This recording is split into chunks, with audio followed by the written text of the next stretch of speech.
आज मी तुम्हाला एकदम खमंग आणि खुसखुशीत पोह्याचे थालीपीठ तयार करून दाखवणार आहे. त्यासाठी इथे मी वाटण तयार करून घेत आहे आणि काही कोरडे मसालेही काढून घेतले आहे. तर इथे मी 1 कप पोहे आहेत ना 15 मिनिटं भिजत घातले होते. आपण जे रेग्युलर पोह्यासाठी वापरतो ना तेच पोहे घेतले आहे.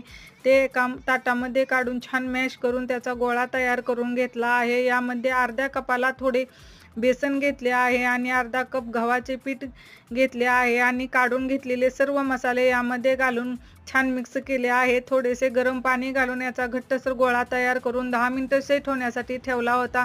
10 मिनिटं झाली आहेत. थोडा पिठाचा गोळा घेतला आहे आणि बटर पेपरवर छान धपाटे थापून घेतले आहे. वरून तीळ लावून घेऊया. एकीकडे तवा गरम करून घेतला आहे. तव्यावरती तेल घालून घेऊया आणि हे धपाटे छान खरपूस होईपर्यंत दोन्हीही साईडने भाजून घेऊया. तयार आहे एकदम खरपूस आणि खमंग पोह्याचे थालीपीठ.